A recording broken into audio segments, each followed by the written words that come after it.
এই দেশটা আমাদের, এই দেশ থেকে দেখলাম বিগত কত ফেরেশতা কোটি কোটি টাকা বিদেশে পাচার করলো। কথা বলেন ঠিক কিনা?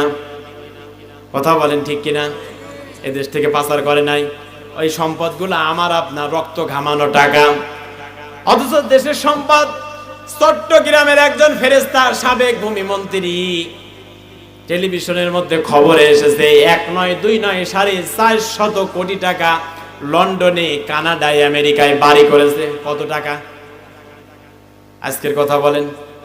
যদি কোরআনের আইন থাকতো, অবশ্যই আল্লাহ পাক বলেছেন ফাকাতাউ আইদিয়াহুমা, চোর আর চোরনি যদি ধরা পড়ে তাহলে সাক্ষী প্রমাণের ভিত্তিতে যদি মিলে যায়, চোর আর চোরনির 2 হাত কাটা লাগবে। কথা বলেন ঠিক কিনা? বাংলাদেশের সংসদ ভবনের সামনে একবার যদি চোর আর চোরনির বিচার হয়ে যায়, বাংলাদেশে কি আর বিচার হবে? বলেন, চুরি হবে, ডাকাতি হবে, ধর্ষণ হবে, কোন ছেলে গুম হবে? কথা বলেন, হবে? হযরত ওমর যখন রাখালকে কথা বললেন, রাখাল বললেন, ভাই পথিক, আমি তোমাকে তো 1 পেয়ালা দুধ দিতেই পারবো না, আমি তো তোমাকে দুধ দেব না।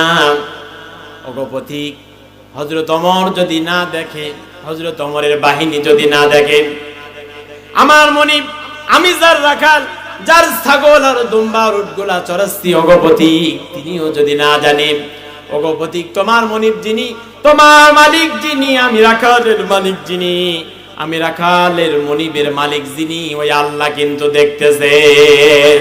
জয় বলি সুবহানাল্লাহ। এর নাম হচ্ছে আল্লাহর ভয়। জোরে বলেন, কার ভয়? আল্লাহ রাব্বুল আলামিন বলেন, ইয়া আইয়ুহাল্লাযীনা আমানু তাকুল্লাহ হাক্কা তুকাতিহি ওয়া লা তামুতুন্না ইল্লা ওয়া আনতুম মুসলিমুন। রাখাল ডাক দিয়ে বলো, গো পথিক, তুমি জানবে আর আমি জানবো, আমার মনিব জানবে না, হযরত ওমরও জানবে না, হযরত ওমরের লাঠিয়াল বাহিনীও জানবে না, কিন্তু আমার আর তোমার মনিব যিনি, ওই মনিব কিন্তু ঠিকই আসমান থেকে আমাকে আর তোমাকে দেখতেছেন। কথা বলেন ঠিক কিনা? রাখাল বেচারা যখন এই কথা বলেছেন, হযরত ওমর এবার রাখালকে বলতেছে, ভাই রাখাল, এই যে তুমি আল্লাহকে ভয় করো, বলে হ্যাঁ আমি আল্লাহকে ভয় করি। আল্লাহকে ভয় করার কারণে এই দুনিয়াতে তুমি কি চাও? রাখাল এবার ডাক দিয়ে বলে, ওগো পথিক, আল্লাহকে ভয় করার কারণে এই দুনিয়াতে এবং আখিরাতে 2টা জিনিস চাই। জোরে বলেন, কয়টা জিনিস? রাখাল এবার হযরত ওমরের সামনে কোরআন থেকে তেলাওয়াত করে শোনাচ্ছেন, রব্বানা আতিনা ফিদ দুনিয়া হাসানাতাও ওয়া ফিল আখিরাতি হাসানাতাও ওয়া কিনা আযাবান নার। রাখাল ডাক দিয়ে বলতেছে, ওগো পথিক, এই যে আমি আল্লাহকে ভয় করি, আল্লাহকে ভয় করার কারণে আল্লাহর কাছে আমি প্রতিদিন 2টা জিনিস চাই। জোরে বলেন, কয়টা জিনিস? 1 নম্বরে রব্বানা আতিনা ফিদ দুনিয়া হাসানা, এই দুনিয়াতে আমি এই জামানার যিনি খলিফা, দুনিয়ার কল্যাণ চাই, জামানার যিনি প্রেসিডেন্ট, জামানার যিনি রাষ্ট্রনায়ক, তার নাম হচ্ছে হযরত ওমর। ওই হযরত ওমরকে আমি 1 নজর দেখতে চাই। জোরে বলি সুবহানাল্লাহ। 2 নম্বরে মারা যাওয়ার পরে অফিল আখিরাতি হাসানা, আল্লাহর কাছে ক্ষমা চাই, আর আল্লাহর ওই সুবিন্যস্ত সুন্দরতম জান্নাত আমি রাখাল চাই। জোরে বলি সুবহানাল্লাহ। হযরত ওমর এবার রাখালকে ডাক দিয়ে বললেন, ভাই রাখাল, তোমার 2 নাম্বার দোয়াটা কবুল হয়েছে, প্রথমটা হবে না। রাখাল এবার ডাক দিয়ে বলে, বেটা বেয়াদব, প্রথম নাম্বার দোয়া কেন কবুল হবে না? কারণ 2য় নাম্বার দোয়া, মারা যাওয়ার পরে জান্নাত পাবো, এটা তো বাকিতে, কিন্তু এখনো তো নগদ বিষয় পড়ে আছে, তুমি বলো না কেন?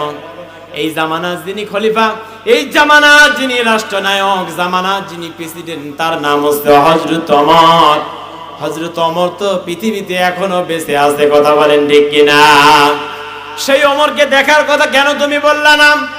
তুমি তো দেখছি বেটা একটা বড় বেয়াদব, এই কথা তো বলতে হয় না। হযরত ওমর বললেন, ভাই রাখাল তুমি হযরত ওমরকে কেন দেখতে যাও? রাখাল এবার ডাক দিয়ে বলেন, ওগো পথিক তুমি তো ওমরকে চেনো না, তুমি তো ওমরকে দেখো নাই। ওমরকে এই জন্য আমি দেখতে চাই যে ওমরের ভয়ে মদিনা রাষ্ট্রের মধ্যে চোরও ভয় পায়, বাটপারও ভয় পায়, দুর্নীতিও ভয় পায়। হযরত ওমরের রাষ্ট্রের মধ্যে সুদ ঘুষ খাওয়া বন্ধ। হযরত ওমরের রাষ্ট্রের মধ্যে বাঘের কাতারে বাঘ। হযরত ওমরের রাষ্ট্রের মধ্যে এক ঘাটের মধ্যে দাঁড়ায়া মুরগি আর গাড়া এক ঘাটে পানি খায়, একজন আর একজনকে ঠোকর দিয়ে ধরে না। জোরে বলে সুবহানাল্লাহ। যে ওমরকে একজন মুরগি পর্যন্ত গাড়া পর্যন্ত ভয় পাই, ওই ওমরকে আল্লাহওয়ালা ওমরকে আমি রাখাল দেখতে চাই। জোরে বলে সুবহানাল্লাহ। হযরত ওমর বলেন, ভাই রাখাল হযরত ওমরকে যদি তুমি দেখতে চাও তাহলে মসজিদে নববীর মধ্যে তোমাকে যেতে হবে। মসজিদে নববীর মধ্যে যিনি ইমামতি করেন তিনি হচ্ছেন এই রাষ্ট্রের খলিফা, তার নাম হচ্ছে হযরত ওমর। রাখাল এবার ডাক দিয়ে বলে, ওগো পথিক এই কথা একবার বলে স্যার বলো না। হযরত ওমর বলে, রাখাল কেন বলবো না? বলে, মসজিদে নববীর মধ্যে আল্লাহ নবীজির দামি দামি সাহাবী সামনের কাতারে দাঁড়ায়া দাঁড়ায়া নামাজ পড়ে। আমার মতো রাখাল তো মসজিদের নববীর মধ্যে সামনের কাতারে সুযোগ পাবে না। হযরত ওমর বলেন, ভাই রাখাল তুমি যে দোয়া করেছ আল্লাহর কাছে, কেননা এই পৃথিবীতে যারা আল্লাহকে ভয় করে, এই পৃথিবীতে যারা আল্লাহকে ভয় করে জীবনটাকে পরিচালনা করে, আমার আল্লাহ তো তাকেও ভালোবাসে। জোরে বলে সুবহানাল্লাহ। আমার আল্লাহ তো তাকে ভালোবাসেন। আর এই পৃথিবীতে যারা আস্তাগফিরুল্লাহ পাঠ করে, যারা তাওবা করে, আমার আল্লাহ তো তাদেরকে ভালোবাসেন। ও রাখাল ভাই, আল্লাহকে তুমি যেহেতু ভয় করো আল্লাহ তোমাকে ভালোবাসে, আর তুমি যেহেতু ইস্তিগফার করো, তুমি যেহেতু আস্তাগফিরুল্লাহ পাঠ করো, যেই ব্যক্তি এই পৃথিবীতে সদা সর্বদাই তাওবা করে আস্তাগফিরুল্লাহ পাঠ করে ফেলে, আল্লাহ পাক রব্বুল আলামিন ওই বান্দাকে এই পৃথিবীতে মুস্তাজাবুদ দাওয়া বানায়া দেন। জোরে বলে সুবহানাল্লাহ। মুস্তাজাবুদ দাওয়া যারা এই পৃথিবীতে আল্লাহর কাছে হাত উঠায়া দোয়া করতে দেরি, আল্লাহ রব্বুল আলামিন দোয়া কবুল করতে দেরি হয় না। কথা বলেন ঠিক কিনা? ওরা কাল ভাই তুমি তো দোয়া করেছো, আমি পথিক তো দেখতে পাচ্ছি তোমার দোয়া তো কবুল হয়েছে। তুমি যদি হযরত ওমরকে দেখতে চাও তাহলে মসজিদে নববীর মধ্যে গিয়ে তোমাকে নামাজ আদায় করা লাগবে। ওই মসজিদে নববীর ইমাম যিনি তিনি হচ্ছেন হযরত ওমর। হযরত ওমর যখন এই কথা বললেন, রাখাল এবার মসজিদে নববীর মধ্যে রওনা দিবেন। হযরত ওমর বললে, এখন নয়, সালাতুল আসরে আযান যখন হবে। ওগো রাখাল ভাই তুমি তখন মসজিদে নববীতে যাবে। মসজিদে নববীতে গিয়ে তুমি সামনের কাতারে বসে পড়বে, আর সামনের কাতারে যখন বলবা তোমার সামনে যিনি ইমামতি করবে